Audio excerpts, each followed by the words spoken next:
So here we are at Sacramento Music Festival 2015. Alex Cosper with Cary Nosler. Captain Carrot. Howdy, Alex. One of the original KZAPers. Indeed. So that's quite an amazing thing. We did an interview back in 2004 that I called The Legend of KZAP, and you were part of it. And it was a lot of great information, a wealth of freeform knowledge. Yeah, it was interesting. You know, a lot of people were in it for different reasons. I was probably the weakest member of the group as far as actual music knowledge. I was there more because of the tenor of the times. It was a very, well, almost overnight things changed in the way people related to each other, the kind of social movements that were going on. And for me, it was a time of exploration, and it just suited me fine because I was on that search. I was on a quest, you know, to try to figure out who I was, where I was going, why I was doing what I was doing. And music to me signaled kind of for me it was the ambiance. It was the backdrop to a movement. And so my disc jockey days didn't really last that long, maybe a year and a half. And I realized that I was part of the movement, but that wasn't the only thing for me, the music. It fused into Captain Carrot. Well, I was into health anyway. Right. That's what I wanted to do. I was on a spiritual health quest, a health quest, you know. And at that time, everybody was into something. And you talk to people who say, hey man, what are you into? You know, and it was no big deal whether you're into natural foods or into a commune or into music, whatever. Everyone just acknowledged that there was a lot going on. And that suited me fine. What was amazing is that you kind of were ahead of the whole organic movement in a sense, because you were talking about this back in the late 60s, and really the organic movement, it's only been in the past decade that it really skyrocketed into popularity. Well, the seeds were sown then, with myself and a lot of other people. A lot of the people in the herbal movement today and positions of authority, as it were just people, you know, fledgling herbalists starting out, trying to figure out what was going on. We had an idea what we thought was right, but there was really not much to back it up other than our intrinsic gut feeling that this was the right thing to do.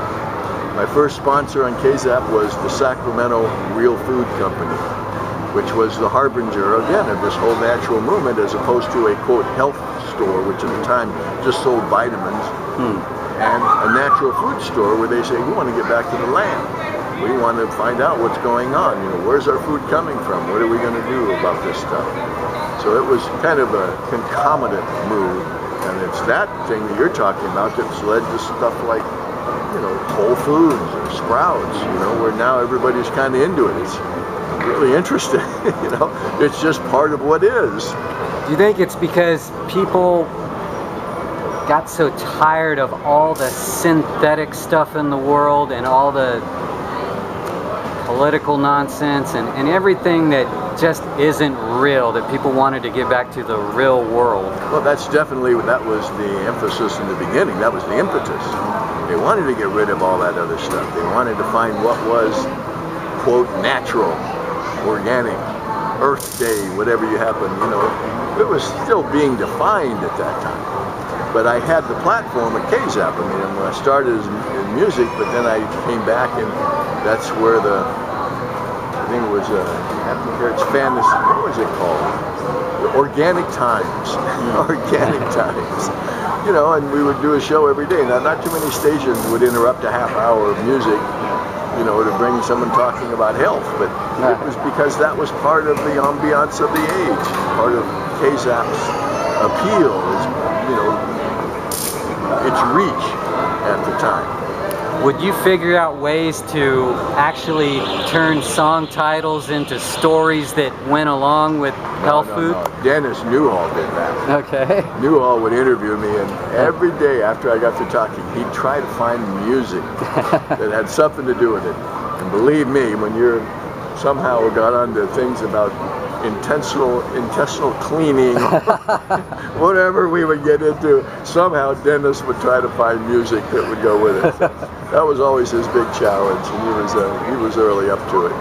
You could always play classical music or instrumental and just say that's the soundtrack to what you're talking about. Whatever I did, he found it. That's all I could say. He found it. That went on for some time. I'd do 15 minutes of talk, and then I'd open the phones.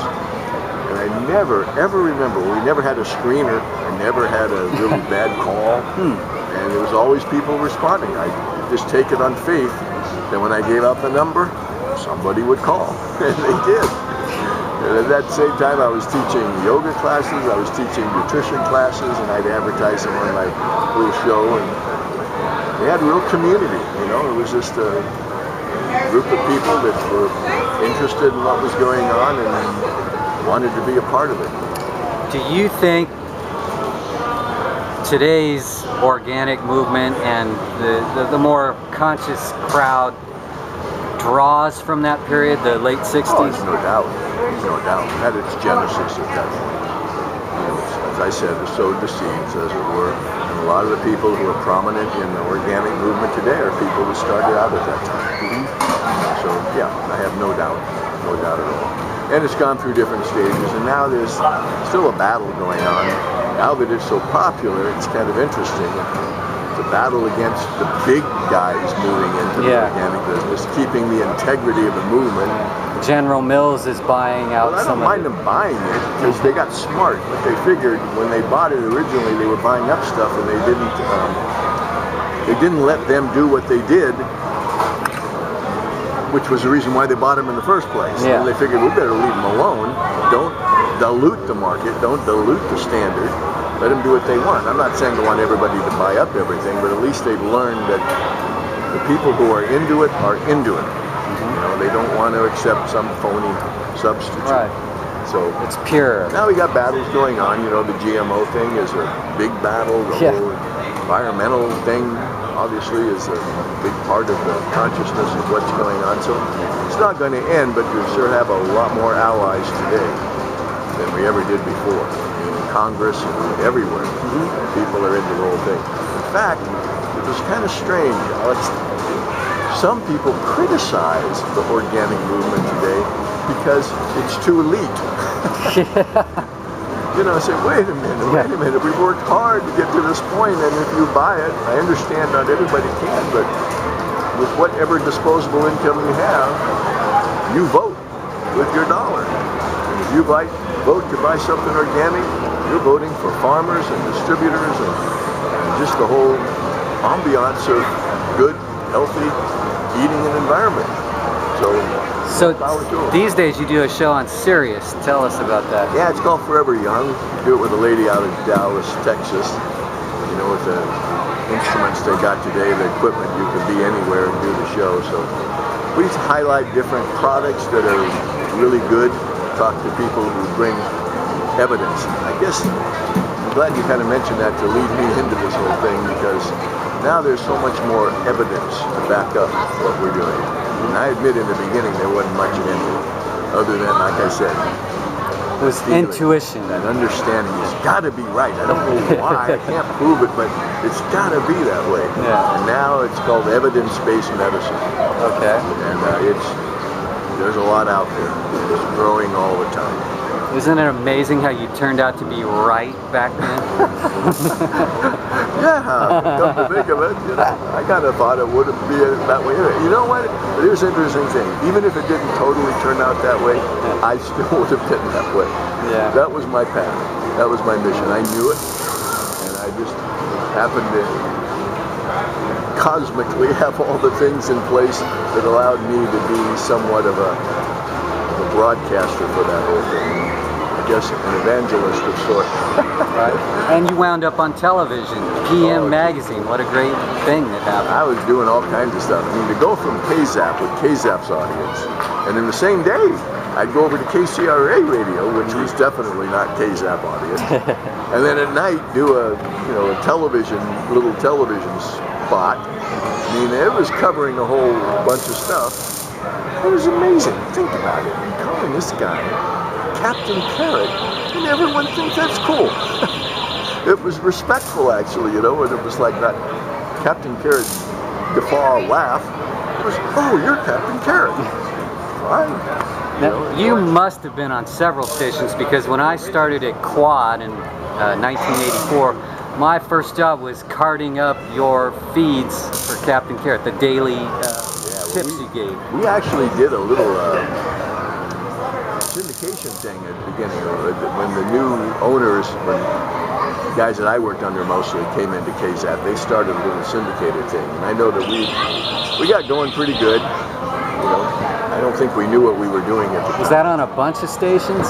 Yeah, especially college stations. Okay. I remember some guy telling me up in Chico that they had a Halloween party and some guy came dressed like a parrot. See what you did? Yeah. But I'll tell you what was really fun, I'd get letters from all over the place, a lot of them from rural outposts, things. When I first started, I had no idea, what was it called? Star Route. That would be the street name, Star Route. And I got to think, where the heck is Star Route? Well, it turns out that's a rural designation for people who just live outside normal areas and out-of-way places. So I got lots of letters from people up in the foothills and mountains, and every once in a while I'd go on a little pilgrimage. I'd just write them back, say, hey, I'm going to come see you. I just pack up and head on up and say hello to people. That was really a lot of fun. Met a lot of good people, a lot of interesting folks. Well, you shared a lot of great knowledge, and it's helped change my life. I used to be a junk food junkie, but I'd say now I'm 75% into health food. Well, and you know why you want to do it too. Yeah. And sometimes people getting a little older, I don't want to have all these diseases that happen when you eat too much sugar or whatever. I certainly don't want the diseases, but when you eat clean, you feel clean. I mean, it's just a different feeling in your body. And once you get that way, I just don't. When I don't do it, I don't like the way I feel. Right. There's a sluggish feeling if you don't keep it up, right? I mean, and it's pretty deceptive. Every once in a while I go back and I try to relive old memories, what I thought things tasted like.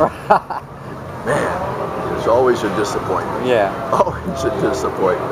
You eat it for a while, and then all of a sudden you say, "Oh wow, this wasn't right." What I find is that a lot of people just because they're not exposed to the television doesn't really expose the best possible foods or best diets. But I found when I eat just a stick of celery, I feel really good after that. Well, you're right. I mean, when you eat fruits, vegetables, nuts, whatever, I mean, it's a cleaner feeling. Yeah. It really is. There's no way around that. But it's kind of interesting watching even the mainstream things, how some of those are changing. There's this one hamburger chain that advertises now grass-fed beef. I mean, come on, that's amazing. Yeah. That's really amazing to think that the movement would be so strong that is something that we just normally just think of as junk food. Right. Would be really trying to do good. And the other big chain, starts with an M, is really having to figure out how to handle that kind of transition that's taking place with people wanting better food.